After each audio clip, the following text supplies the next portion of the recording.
Desde Mercedes, Buenos Aires, Argentina, transmite en el 93.9 Radio Fénix, una radio para toda la gente. Y en este 12 de julio, en el que hemos estado hablando de el doctor Favaloro, quise tener la posibilidad de que ustedes tengan de primera fuente declaraciones o anécdotas o impresiones de alguien que lo conoció mucho y bien. Me refiero a un gran escritor argentino que estudió el profesorado de letras, que ha recibido distintos premios, la Faja de Honor de la SADE, el Alfonsina Storni de Poesía, ha colaborado en diarios y revistas de interés literario, tanto nacionales como extranjeras, como La Vanguardia, El Libertario y muchos otros. Carlos Penelas, que fue amigo de Favaloro y que, bueno, justamente se conoció con él a través de la literatura, esa cosa tan maravillosa que siempre une a la gente. Así que vamos a conversar un rato con él. ¿Qué tal, Carlos? Buen día, ¿cómo le va? Buenos días, ¿qué tal? ¿Cómo está usted? Bien, bien, muy bien. Muchas gracias por el llamado. Muchas gracias por el llamado. Y gracias por atendernos. Bueno, ¿qué decir de este hombre maravilloso que fue René Favaloro?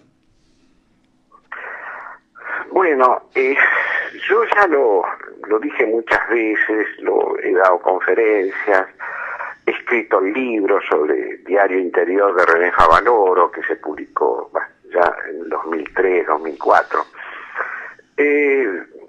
Favaloro fue un hombre, este es un país destrozado, es mi opinión, es un país destrozado, pero pero no de ahora, ahora está peor que nunca, pero digamos, viene de hace 60, 70 años, porque estos temas lo hablaba yo también con el doctor Favaloro. Claro. Pero cada tanto da gente, da un Lisandro de la Torre, ¿no? Da un Hussey, da un Favaloro. Un Leluar, claro. Digo, para nombrar, hay otros, por supuesto, da un Borges, ¿no? Da un Cortázar. Es un país raro con ese tipo de cosas. Ahora, son excepciones que de pronto yo creo, además son excepciones morales también, por lo menos los que estuvimos nombrando, ¿no? Exactamente. Porque a veces hay grandes deportistas que son grandes deportistas, pero no son ejemplo de moralidad. Pero ese es otro tema. En este caso, el doctor Favaloro era una personalidad íntegra. Pero da la sensación que la gente toma cierto afecto o cierto tipo de cosas, pero no se le ocurre seguir un mínimo ejemplo de su conducta, sobre todo los dirigentes. La gente de abajo, por supuesto que sí, lo quiere, lo ha llorado, lo ha sentido. Pero dirigentes políticos, estoy hablando de todas las tendencias, Exacto. En general no lo han tomado en cuenta. A veces hacían por la galería ciertos homenajes, ponían rostros compungidos de ceremoniales, de burócratas, ¿no? Pero bueno, vamos a hablar de lo positivo que es Favaloro. Favaloro es un hombre que soñó con otro país, soñó con otra medicina, soñó con otra estructura social, con otra sociedad. Porque él se formó además con grandes maestros. Él hablaba de Marazzo, de una gran cantidad de maestros, no solamente, digo, del punto médico, no del punto de vista médico de su profesión, sino en la Escuela de La Plata. Y claro, porque además antes había, en otra época, ¿no? Y me incluyo cuando yo estudiaba también, grandes maestros que no solamente eran grandes en su profesión, sino que a uno le daban lecciones de vida y le daban lecciones de ética a través de su comportamiento, y uno con eso aprendía, ¿no? Porque uno intentaba imitarlos, ¿no? Cosa que ahora me parece que que ha decaído bastante, ¿no? Y yo creo que él perteneció a esa escuela, por eso muchas veces nombraba a personalidades como Marazzo y otros, ¿no? Sí, claro, porque se ha formado con esa lectura, se ha formado con una educación, además se formó con una familia italiana, noble, trabajadora, venía de abajo, ¿no? El padre era banista, la madre, por supuesto, en ese momento momento era ama de casa, pero digamos, crió a los dos hijos y a los dos les dio formación y los dos fueron médicos, pero además eran trabajadores.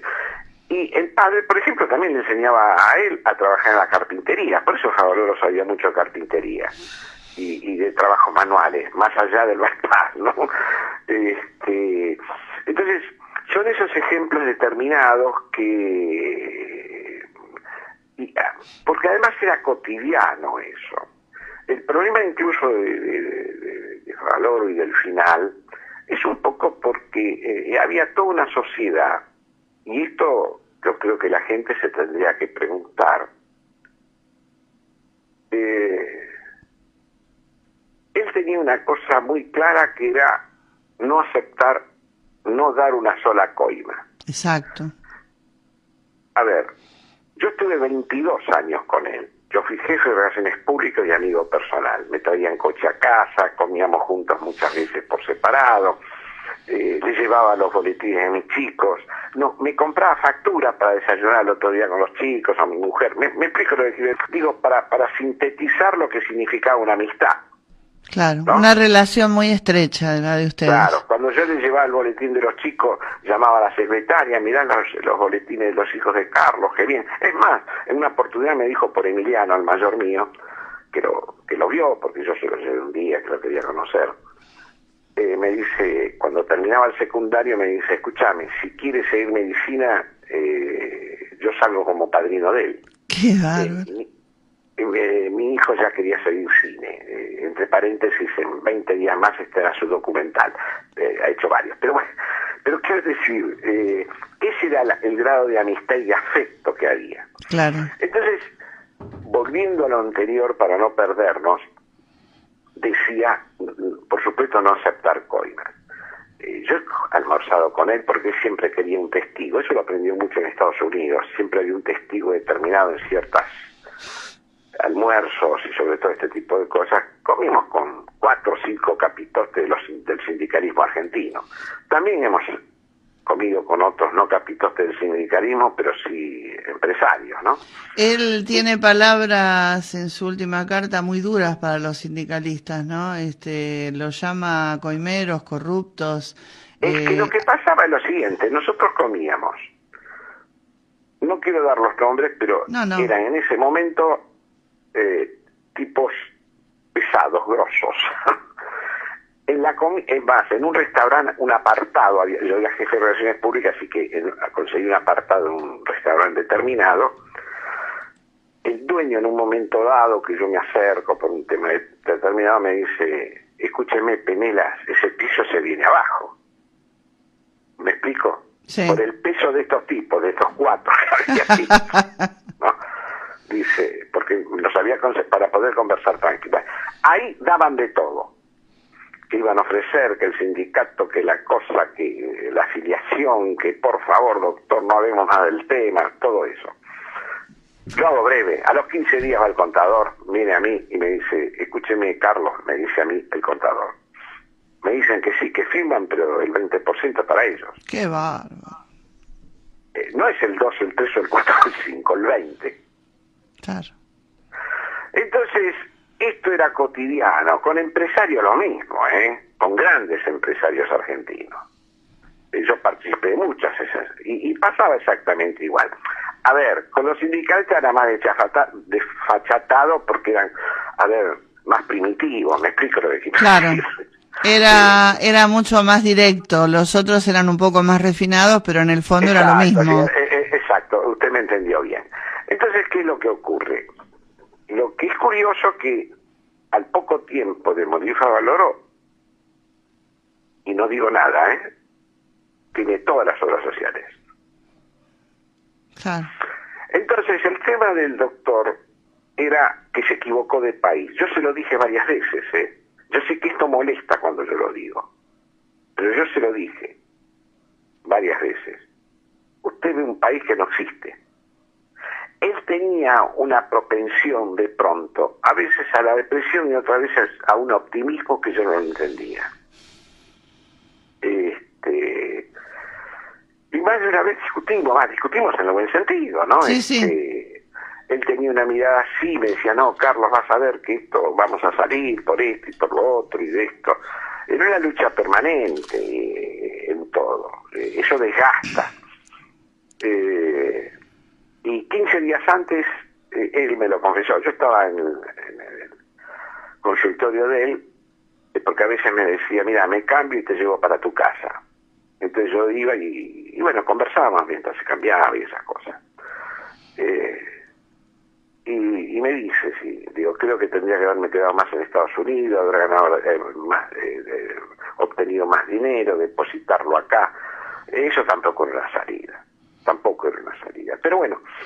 Después... Lo que pasa, y es que hay que hablarlo descarnadamente, tenemos un sistema corrupto en todos los ámbitos y eso es una de las grandes y nefastas cuestiones que tiene nuestro país, ¿no? Porque usted me dice, bueno, ahora estamos peor que nunca. Sí, estamos peor que nunca y es la resultante de todos los desafueros que se han venido haciendo, ¿no? Hasta que hemos llegado a este punto. No, cuando digo peor que nunca. No, y es verdad, estamos peor que nunca, pero porque hay una clase dirigente política y sindical que permanentemente está lucrando, conciliando, arreglando, y que lo que menos importa a veces es la gente, cosa que a Favaloro sí le importaba.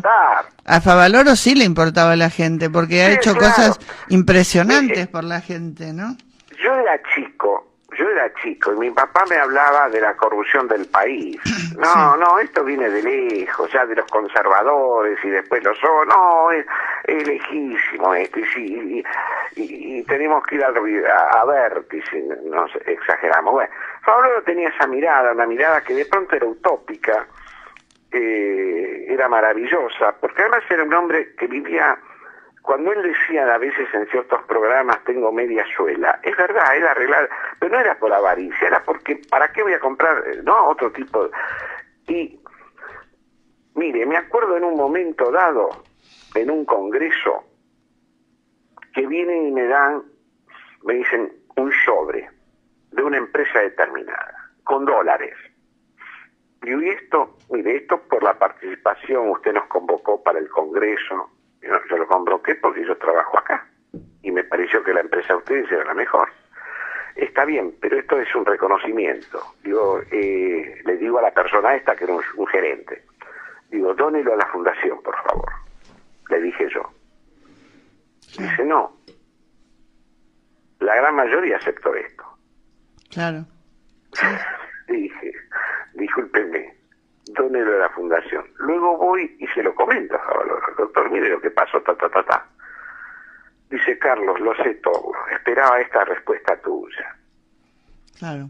Por algo usted estaba tan cerca de él, porque él no era tonto para elegir a la gente en la que quería confiar, ¿no? Sí, a veces se equivocó también. No sé si se equivocó conmigo, pero con otra gente a veces se equivocó. Pero él tenía la secretaria que era muy ideal a él. Y después viene todo un entorno determinado, médicos que se van, una crisis determinada en la fundación, muere el contador que llevaba todo esto y eso andaba más o menos bien hasta ese momento, y luego viene otra gente y le aconseja, estos economistas que aparecen y resuelven todo en 48 horas y fue peor que nunca. Entonces, son varias cosas. Lo que uno creo que tiene que rescatar de él, por supuesto, en primer lugar cambió la cardiología mundial, ¿no? Antes y después de Favaloro, esto no nos podemos olvidar nunca. Pero además su conducta, su ética, su mirada, su sincero amor a un país determinado, un país que él quería de verdad, ¿no? Porque, y además como él fue médico rural, que es la otra cosa que no nos podemos olvidar. Él atendió partos, hizo cesárea, atendía todo. Entonces, y todo eso lo hacía también en la campiña, digamos, ¿no? Claro. Y se preocupaba por la gente, ¿no? La gente tenía nombre y apellido, no era una cara más, no era un hígado, no era un corazón, no era una pierna, era un ser humano. Él se dedicaba a eso, a mirar a la gente al interior, ¿no? Que eso me parece a mí que es lo que hoy por hoy le está faltando bastante a la medicina, ¿no? La No, humanización. le falta totalmente. Sí. Olvídese, porque sí, le falta la medicina, le falta todo. Sí, claro que sí. Sí.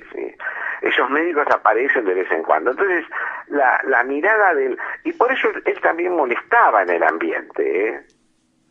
Era una persona molesta en el ambiente. Claro, porque ponía en evidencia lo que otros no hacían. Exacto, usted lo dijo mejor que yo. Es así. Entonces, además era un hombre preocupado, porque se preocupaba. Yo me acuerdo que a veces me llamaban y me decía, Carlos, tengo que ver a este paciente que vi ayer, o operé ayer, o hace 2 días, o a tal persona, o mira esta mujer de 80 años, que fue una de las primeras cirugías que hizo no se operaba nadie el corazón a los 80 años de aquel entonces. Sobre todo estamos hablando del bypass, el stent no existía todavía. Ajá. Entonces, y entonces iba y yo lo acompañaba y yo veía el trato que tenía con el paciente. Claro. Y aparte otra afable, cosa, ¿no? Aparte otra cosa, me da la impresión, ¿no? Por cosas que he leído y que he estado investigando. Él trataba igual al pobre que al rico. Todavía al pobre, si me descuido, lo trataba mejor. Cosa que tampoco hoy se hace en la medicina. No, eso era claro, porque a veces en la fundación entraba cierta gente por una obra social o lo que sea, de un nivel determinado. Y, a ver, la fundación estaba muy bien, los cubiertos estaban bien, pero había gente que prefería una copa o un cubierto determinado, ¿no? Entonces a mí me nombra ahí como jefe de coordinación de pacientes. Y ahí es donde yo les explicaba a cada paciente cómo funcionaba esto. Y en algunos casos me obligaba a decirle, mire, usted ya está bien, lo han operado, en 3 días come en su casa. ¿Me explico? Sí. Porque de pronto a veces aspiraban a determinado tipo de mantel, determinado tipo de cubierto, todo eso, y no estaban, almorzando o cenando en un plato de lata. Estaban comiendo en un lugar bien, pero en un hospital, en un sanatorio, que estaba bien. Pero bueno, eso ocurría, eso le ponía a él de bastante mal humor. Y entre paréntesis a mí también. Claro. Porque bueno, la gente tiene humos muchas veces y no comprende. Le salvaron la vida y después está discutiendo si tiene una copa o la copa no es de cristal. Suele pasar también. Carlos, ¿cómo era en la vida cotidiana? ¿Qué gustos tenía? ¿Qué cosas le daban alegría? ¿Qué cosas lo enojaban? ¿Qué le gustaba hacer cuando no estaba en el ámbito de la clínica? Yo tenía momentos muy interesantes con él, porque a veces la secretaria me dice, Carlos, dígale al doctor que quiere almorzar con él, porque yo lo sacaba a veces de ese ámbito, ¿me explico? Le hablaba de literatura, le hablaba de otras cosas, le hablaba de anécdotas y eso. Él hablaba mucho de la familia, de los padres, de los familiares. Era muy hincha de Gimnasia Esgrima de La Plata. Ajá. Sí, era fanático de gimnasia. Y mira, es curioso, bueno, yo soy independiente, y había una final entre Gimnasia y Esgrima Independiente. Graciela Cordero, que era secretaria de él, una mujer exquisita, excelente mujer, falleció hace años, me dice, no se le ocurra venirlo a verlo al doctor, porque no puede ver a ninguno Independiente. Bueno, había ganado Independiente. No, después ganó. Esto fue una semana antes del partido. Claro. Después ganó y no quise ni aparecer. Claro. Por supuesto, cuando lo vi ni nombré el tema. Claro. Sí, porque él fue a ver a los jugadores. Y tenía cábalas, por ejemplo. Estacionaba el coche cuando iba a La Plata, cerca de un mismo árbol. Era curioso ese tipo de cosas, ¿no? En cuanto al fútbol, ¿no? Sí. Después cocinaba bien él. Le gustaba cocinar. Me daba a veces ciertas recetas para mi casa. Yo no sé cocinar, se hace café con leche nada más. Pero sí se le daba a mi mujer, ¿no? Ciertos tipos de recetas que era de los padres de él, ¿no? Mire. No, y cuando está de buen humor era muy simpático, porque es un hombre lleno de anécdotas muy simpáticas. no solo en el fútbol, sino de la vida cotidiana, de gente que conoció, de formación, ¿no? Y era muy agradable cuando estaba así distendido y con toda una posibilidad de conversación. Hacía las compras, yo a veces lo acompañaba porque me decía, acompáñame, iba a comprar, por ejemplo, enfrente en el mercadito, ¿no? Iba a la frutería, entonces compraba estas manzanas, bananas, etcétera. Toma esto, lo compré, y a veces lo ponía en 2 bolsas, y dice, toma, estas son para tu casa, ¿no? Era un hombre generoso. Sí, bueno, yo no puedo decir nada, sí, claro que lo es. Y cuando la gente si lo reconocía, por ejemplo, en la calle, y le hablaba, ¿se paraba a hablar con la gente? Sí, se paraba. A veces, eso le molestaba, no, le molestaba ser famoso. Le daba pudor, claro, le daba pudor. Le molestaba ser famoso. Claro. Y sí, la gente lo saludaba. Además, por ejemplo, el de ir a la panadería, ir a la verdulería, comprar con la bolsita, era una cosa de locos. Claro. Las facturas, ya le digo, muchas veces compraba y también, mira, esta media docena llévala para tu casa, o esta docena llévala para tu casa. No, era generoso. Las compras le gustaba hacerlas porque sabía elegir. Iba a la carnicería, discutía con el carnicero por la carne, ¿no? No el precio, sino la calidad. Sí. ¿No? Qué bárbaro. No, era todo eso y después había cosas que no le daban importancia, digamos, había gente ahí que uno conocía que los zapatos tenían que comprarlo en tal casa, el traje a medida en tal otro lugar. Favaloro no era de eso. Era una persona muy sencilla. Sencilla. Sí, ¿Y su amor por San Martín? Bueno, eso también, sí, tenía un gran amor. Él tenía un gran amor por la historia argentina, en particular,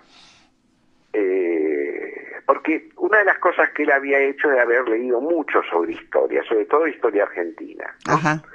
La figura de San Martín para él era fundamental. Yo muchas veces le hablaba de Alberdi, le hablaba de Sarmiento. Yo soy sarmientista. Sí, como yo. Sí, yo soy muy sarmientista. Tengo un busto de bronce sobre mi escritorio de Sarmiento. Para eso acá lo estoy vinando. Pero bueno. Pero él no, él con San Martín. Usted sabe que yo viví 13 años en Mendoza y viví en un lugar, en un departamento de la zona este que se llama San Martín. Allí está la casa donde San Martín había pensado ir a pasar sus últimos días, que hoy en día es museo, el Museo Las Bóvedas.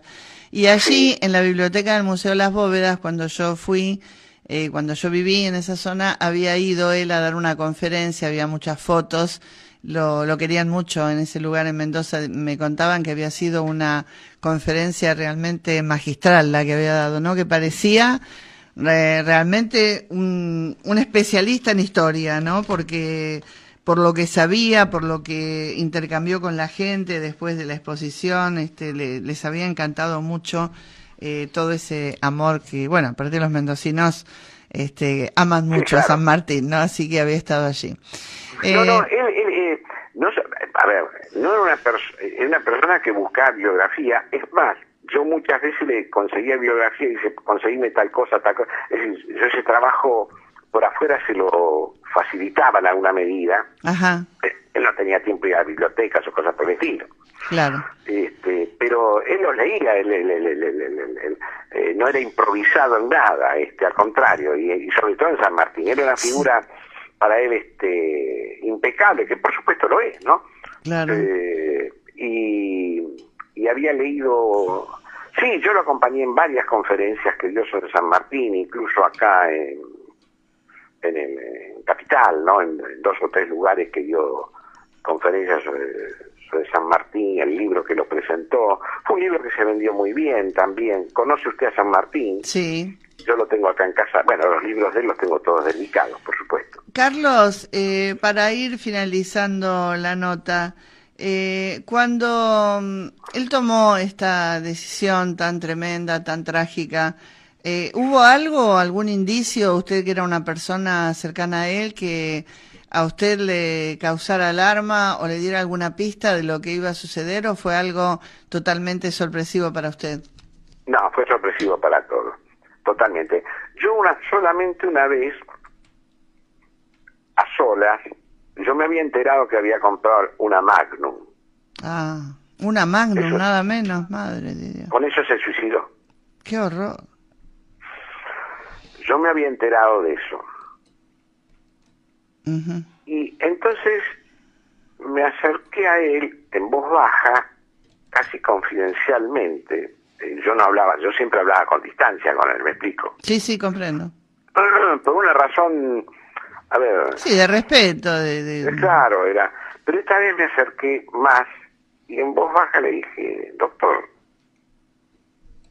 me enteré que usted compró un arma. Y entonces él, bueno, yo le dije cómo me enteré. Porque la persona que se lo compró me lo dice a mí. Uh-huh. Me dice, mirá que el doctor me encargó un arma.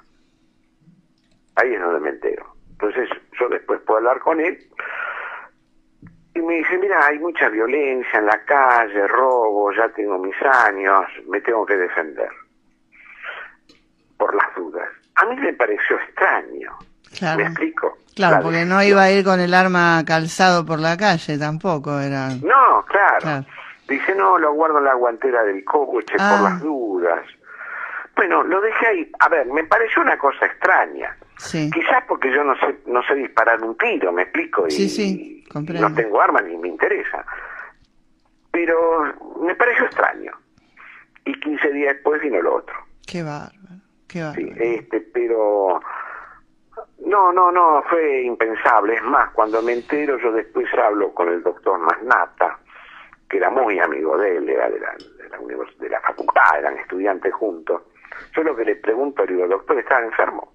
Porque es la primera cosa que me... Sí, que a uno le viene en la cabeza, claro. Claro, lo primero que le pregunté fue eso. Dice, no, estaba perfectamente sano. Colesterol, triglicéridos, lo tenía todo controlado. Claro. Es más, un cáncer, no tenía nada. Claro. La enfermedad era del espíritu. Y sí, era eso por una serie de cosas, porque nadie se suicida por un solo tema, sí. Que es lo que yo me cansé de decirlo. Sí, hubieron varias cosas allí. Uno no se suicida por una mujer, por una deuda, por la vejez, se suicida por muchas cosas juntas y en un momento dado... Claro, estalla. Estalla, exacto, es eso. Ahora, insisto, y le cuento una anécdota muy chica cómo era él. Un día estaba dando una conferencia casualmente sobre San Martín en la Feria del Libro. Yo estaba sentado entre el público. De pronto, una persona que está en la sala se descompone y cae al pasillo. Él deja de dar la conferencia, baja y me dice, Carlos, quítame la gente. No. Yo le quito a la gente, digo, déjenlo trabajar al doctor, es decir, para que él se arrodilla, lo atiende, bueno, y después lo llevan. No fue nada serio, fue un desvanecimiento del hombre por una enfermedad que tenía, pero nada serio. Subió y siguió dando la conferencia. Ese era Favaloro. Qué bárbaro, ¿no? Qué hombre. Cuento esta anécdota porque me parece que es importante, sí, es fundamental a veces. Y que lo pinta de cuerpo entero, ¿no? Como era, claro. Sí. Lo humano ante todo para él, seguro. Siempre. Sí. Me acuerdo que me mira y me dice, sacame a la gente, ¿no? Fue una orden. Claro. Entonces saqué a la gente, otra gente ya se corre, porque la gente a veces es imprudente. Sí, se agolpa, claro, y en lugar de hacer un bien, hace mal porque saca oxígeno, un montón de cuestiones. Exacto. Él se arrodilla, lo atiende ahí en el suelo arrodillado. Ya claro, él en ese momento era un hombre de 74, 75 años, ¿no? Se mantenía muy bien. Sí. Se mantenía muy bien. No, y subía los escalones a veces de 2 en 2, un piso, Qué bárbaro. Yo lo subía con él, ahí era, pero insisto, tenía también un sentido del humor, y me gustaba a veces ver determinados tipos de películas argentinas, todo ese tipo de... Yo le presenté varios actores y directores de cine, etcétera, etcétera. Landricina era un amigo y admirador incondicional de él, ¿no? Y yo prefiero no hablar de él, Ah, bueno. Prefiero no hablar de él. Me equivoqué entonces. Y Tita... No se equivocó, la gente piensa eso. Yo la verdad que prefiero ni nombrarlo ni recordarlo. Bueno. Ni recordarlo. Lamento entonces haberlo traído a la conversación. No, por favor, salió en la revista Gente porque él vendió las fotos de él. No, por favor, yo tengo fotos de Favaloro. Claro. Usted me paga una foto de Favaloro, yo no se la vendo. ¿Me explico lo que le quiero decir? Sí, por supuesto, obviamente. Y eso es lo menor. Qué bárbaro, ¿no?